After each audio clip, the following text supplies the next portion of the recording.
عامر احمد خان صاحب یہ جو کچھ وزیر خارجہ ایران کی جانب سے کہا گیا کہ قریباً معاملات کنکلوڈ ہو رہے تھے، اور یہ رپورٹ بھی ہوا کہ ورکنگ پیپرز اور کچھ نہ کچھ پیپرز کے اوپر بھی شیئر ہو گیا ایک دوسرے سے کہ چند انچ کا معاملہ رہ گیا. آپ کے خیال میں جس دوسرے دور کی بات کی جا رہی ہے، کیا دونوں جانب سے اس کی جلدی ہوگی؟ ٹرمپ نے بھی کہا کہ ایران کو جلدی ہے، ہم کسی حتمی نتیجے پر پہنچے، مگر جے ڈی وینس کا سٹیٹمنٹ یوں کہتا ہے کہ جیسے ایران نے اب رسپونڈ کرنا ہے، اور ایک پریشر بھی ہمیں بنتا دکھائی دیتا ہے دنیا کی طرف سے بھی. جب یہ مذاکرات کنکلوڈ نہ ہوئے، یعنی کہ اگلے مرحلے کی طرف بڑھ گئے ہیں، تو ایک دنیا پریشر دے رہی ہے کہ جلد از جلد پائیدار امن کا سفر طے کیا جائے. کتنا میٹر کرتے ہیں سارے پریشرز، اور آپ کے خیال میں اسلام آباد ہی وہ ڈیسٹینیشن بنے گا؟ دیکھیں عائشہ، یہ جو فاصلے کی بات ہے نا، وہ میں آپ کو اپنی رائے اس کے اوپر دے سکتا ہوں کہ میرے خیال میں یہ چند انچ بھی بہت، کوئی بھی پیمانہ ہو نا، جیسے نثار صاحب نے کہا کہ وہ کتنے کلومیٹر ہے، کوئی بھی پیمانہ آپ رکھیں نا، تو میرا خیال ہے یہ اس سے بھی زیادہ قریب تھی یہ بات. یہ مسئلہ میری نظر میں کچھ اور ہے. میں اس کی یہ بات اس بنیاد پہ نہیں کہہ رہا ہوں کہ مجھے پاس کوئی اندرونی خبر ہے یا مجھے ذرائع نے یہ بتایا ہے، لیکن یہ اسلام آباد مذاکرات کے بعد ہونے جو بھی تبصرے ہوئے، تجزیے ہوئے، جو بڑے بڑے بیان آئے جو اس کے سٹیک ہولڈرز کی طرف سے اور باقی کی دنیا کی طرف سے، اس کی بنیاد پہ دیکھیں جہاں تک مجھے سمجھ آ رہی ہے نا، وہ یہ ہے کہ گلوبل لیڈرشپ جس میں پوری دنیا کی ملٹری، پولیٹیکل، فائنینشیل، اکنامک اور کلچرل لیڈرشپ کو شامل کر کے وہ گلوبل لیڈرشپ بنتی ہے، اس میں یہ کہنا تو سوال ہی نہیں پیدا ہوتا، یہ اندرونی طور پہ بھی قبول کرنا بہت مشکل ہوتا ہے کہ دنیا کے سب سے طاقتور ملک کا سربراہ جو ہے شاید اس کی ذہنی حالت مشکوک ہو گئی ہو. اور اسی لیے آپ نے دیکھا کہ ایران کے اوپر جب حملہ ہوا اسرائیل اور یو ایس کی جانب سے، تو ایک طرح کی خاموش حمایت بھی تھی، امریکہ میں بھی تھی، یورپ میں بھی تھی، اور بہت حد تک خلیجی ممالک میں بھی تھی. لیکن میرا خیال ہے جب سے یہ تہذیب کو مٹا دینے والا بیان، اور اس کے بعد سے وہاں سے لے کے تو یہ ایک جیزس کرائسٹ نما اپنا حلیہ بنا کے وہ تصویر اشاعہ کرنا ٹروتھ سوشل سے، اس کے بعد میرا خیال ہے کہ دنیا جو گلوبل لیڈرشپ ہے امریکہ کے اندر بھی اور باہر بھی، وہ یہ سوچنے پر مجبور ہو گئی ہے کہ اب یہ بات جو ہے وہ عالمی سفارتی آداب سے کچھ بڑھ گئی ہے، اور اب اس کا کچھ کرنا پڑے گا. ناؤ ٹرمپ کی ایڈمنسٹریشن ہے، جو ان کے قریب لوگ ہیں، ان کے پاس اب کیا آپشن ہے؟ ایک تو وہ جس کی باتیں ہو رہی ہیں اور جو بہت ہی مشکل ہے کہ وہ 25ویں ترمیم کا استعمال کر کے ان کا مواخذہ کیا جائے، ان کو ہٹایا جائے وہاں سے. وہ اس کے لیے تو ان کی کیبنٹ بالکل تیار نہیں ہے، کیونکہ وہ لوئلسٹ کی کیبنٹ ہے. دیکھیں نا، ورنہ تو جیرڈ کوشنر ٹائپ لوگ جو ہیں ان کی اور تو کوئی کوالیفیکیشن نہیں ہے ان کے اتنے قریب ہونے کی، امریکی صدر کے اتنے قریب ہونے کی. دوسری آپشن ان کے پاس یہ ہے کہ کسی طرح سے ان کو بہلا پھسلا کے صدر ٹرمپ کو یہ معاملے کو تیزی سے آگے بڑھایا جائے اور کسی نہ کسی طرح سے اس کو سمیٹا جائے. اسی لیے میں سمجھتا ہوں کہ یہ جو یو ایس بلاکیڈ، جس کا ٹیکٹیکلی، اسٹریٹجیکلی مجھے تو اس کی کوئی وجہ نہیں سمجھ آتی اور کوئی اس کی منطق نہیں سمجھ آتی، وہ صرف ایک آپٹکس کا کھیل ہے، اور آپٹکس بہت زیادہ امپورٹنٹ ہوتے ہیں پریزیڈنٹ ٹرمپ ٹائپ شخصیت کے لیے.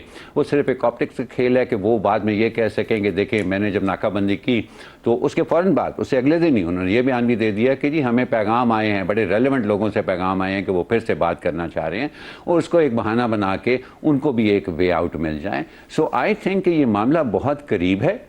اور اس وقت اگر آپ دیکھیں تو یس، پاکستان ایک بڑی کنوینئنٹ سی جگہ ہے، پہلے بھی اس کا رول ساری دنیا نے دیکھا ہے، اور وہ بڑی کنوینئنٹ جگہ ہے. ایران کا اس کے اوپر ٹرسٹ بھی زیادہ ہے جہاں پر اس کا اگلا راؤنڈ ہو سکے. آئی پرسنلی فیل کہ یہ بات اب کسی کنکلوژن کی طرف بڑھ رہی ہے. یہ اور بات ہے کہ اگر آج بھی یہ جنگ رکتی ہے نا تو جتنا سپلائی چین ڈسرپشن ہو چکا ہے اس دنیا کو، اس کو بحال ہوتے ہوتے زیادہ تر اکانومسٹ کا یہی اندازہ ہے کہ 4 سے 5 ماہ لگ سکتے ہیں. اور اس کے بعد جتنے ہفتے یہ اور چلی یہ جنگ، ہر ہفتے سے وہ بحالی کا عمل جو ہے وہ 1 مہینہ اور سیٹ بیک ہو سکتا ہے. تو اب اس کو اب ڈیمیج کنٹرول موڈ کے اندر میرا خیال ہے جا چکا ہے. امریکن ایڈمنسٹریشن جو ہے وہ ڈیمیج کنٹرول موڈ میں جا چکی ہے، اور دنیا بھی آپ دیکھ رہی ہیں، یورپ اب ڈائریکٹلی ایران سے بھی رابطہ کر رہا ہے، وہ اپنے انیشیٹوز بھی لے رہا ہے. فرانس اور برطانیہ مل کے اپنی ہی ایک ورچوئل کانفرنس کر رہے ہیں اسٹریٹ آف ہرمز کے معاملے کے اوپر. So it is going towards that conclusion, اور اس کے اندر اندر سب سے بڑی رکاوٹ میرے نہیں خیال میں کہ وہ کوئی نیوکلیئر ڈیٹیلز ہیں اور اس کی ٹیکنیکل ڈیٹیلز ہیں. سب سے بڑی رکاوٹ ہے کہ پریزیڈنٹ ٹرمپ کو کس طرح سے سمجھا بجا کے بہلا پھسلا کے ایسی ایک جگہ پر رکھنا ہے کہ وہ اس کو دوبارہ سے ڈیریل نہ کر سکیں یا بالکل ہی اس کو سکٹل نہ کر دیں. درست ہو گیا. زیغم خان صاحب، ٹرمپ کو کیا واقعی بھی بہلانے پھسلانے کی ضرورت ہے؟ آپٹکس کا معاملہ ہے یا دنیا اتنی ایکٹیو ہو گئی ہے، چاہے وہ ایران کے بیانات ہوں، امریکہ سے وینس کا بیان ہو، جی سی سی کنٹریز ہوں، کل کے بلاکیڈ پہ تو سعودی عرب بھی بولا کہ یہ نہیں ہونے کی ضرورت ہے، اور پھر یورپ جتنا موو کر رہا ہے اس وقت گلوبل ساؤتھ کی طرف، جو اس کی موومنٹ دکھائی دے رہی ہے، کیا واقعی عالمی طاقتیں اس تنازع کو ونس فار آل حل کرنا چاہتی ہیں اسرائیل سے ایران تک، یا پھر آپ کو لگ رہا ہے کہ صرف وقتی طور پر ان کو سلوشن چاہیے تاکہ معیشتیں چلتی رہیں؟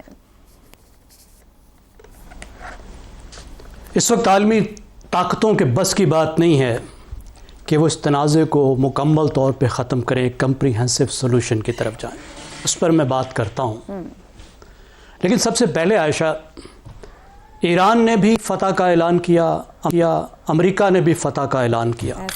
تو میں سوچ رہا تھا کہ مذاکرات میں پاکستان کو الیکشن کمیشن کے چیئرمین کو لانا چاہیے تھا اور وہ فیصلہ کرتا کہ دونوں پارٹیوں میں سے جیتا کون ہے. سب سے پہلے دیکھیے کہ گراؤنڈ کی سچویشن کیا ہے، پھر ہمیں اگلی بات پتہ چلے گی. گراؤنڈ کی سچویشن یہ ہے کہ Iran has fought U S A to a standstill. یہ بہت بڑی بات ہے.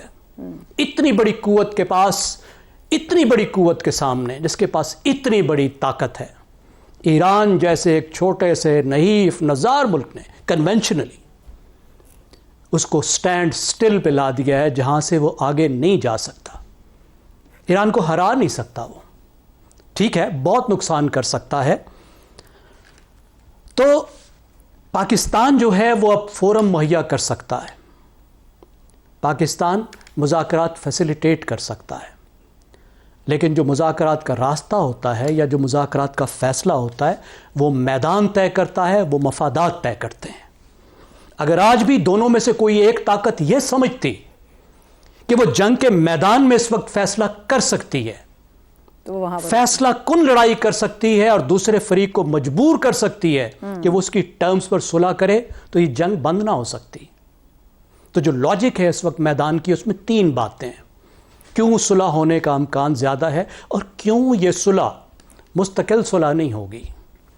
دیکھیے سب سے پہلی بات اور سب سے جو اہم بات ہے وہ یہ ہے کہ کاسٹ بہت زیادہ ہے، دونوں سائیڈز کے لیے بہت زیادہ ہے.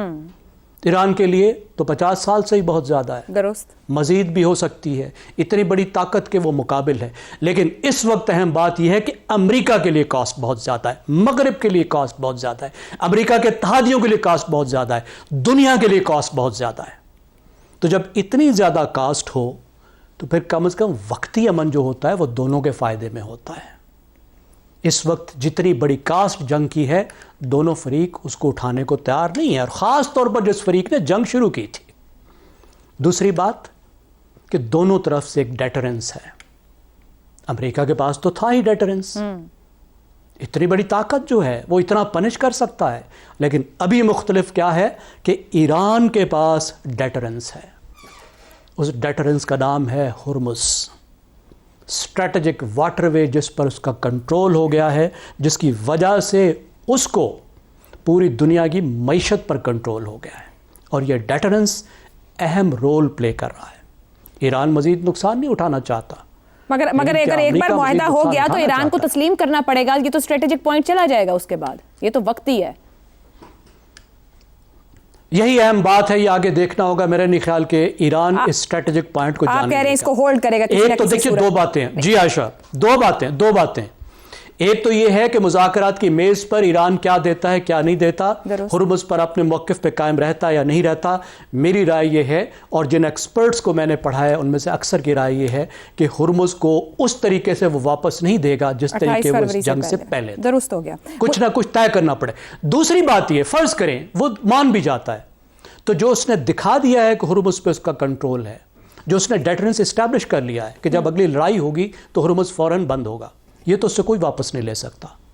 یہ اس نے ڈیٹرنس تو اسٹیبلش کر دیا. تیسری بات کیا ہے؟ تیسری بات یہ ہے کہ اس وقت مذاکرات دونوں کے لیے لیسٹ بیڈ آپشنز ہیں. اس کے زیادہ جو آپشنز ہیں وہ زیادہ برے ہیں. جنگ اس وقت مذاکرات سے زیادہ بری ہے. محدود کمپرومائز وارے کھاتا ہے. زیغم صاحب جنگ تو ہمیشہ ہی بری ہے. آپ نے اوپر ایک نقطہ دیا ہے یہ مستقل نہیں ہوگی. میں اس وقت سے اسی نقطے پر کھڑی ہوں. کیوں مستقل ممکن نہیں جب پوری دنیا کی معیشت رکے گی اگر دوبارہ ایسا معاملہ ہوتا ہے؟ وقتی تو حل نہیں ہے. معیشت تو وقت کے ساتھ نہیں چل سکتی نا. اسٹیبلٹی نہیں آئے گی. دیکھیے وقتی طور پر تو معیشت بحال ہو جائے گی. ہرمز جو ہے وہ کھل جائے گی.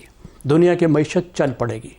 لیکن جو ایران، اسرائیل اور امریکہ کے تضادات ہیں وہ اتنے گہرے ہیں کہ اس وقت تک ختم نہیں ہو سکتے جب تک کہ ایران بدل جائے یا اسرائیل بدل جائے. یا تو ایران کا نظام حکومت بالکل بدل جائے جو مزاحمت کبھی نہیں چھوڑے گا، یا اسرائیل بالکل بدل جائے جو کبھی اس بات سے پیچھے نہیں ہٹے گا کہ میں نے ایران کے نظام کو ختم کرنا ہے، اس کی حکومت کو میرا خیال ہے پھر دنیا کو اور جب تک اسرائیل کے پیچھے امریکہ نہیں کھڑا. جی درست اور جب تک امریکہ اسرائیل کے پیچھے کھڑا ہے یہ چیزیں بدلنے والی نہیں ہیں. کل میں نے آپ کو بتایا تھا نا کہ there are 3 in this marriage. جی بالکل. جب 2 کی بجائے 3 فریق ہوتے ہیں تو معاملہ بہت ٹیڑھا ہوتا ہے. ٹھیک ہو گیا زیغم صاحب.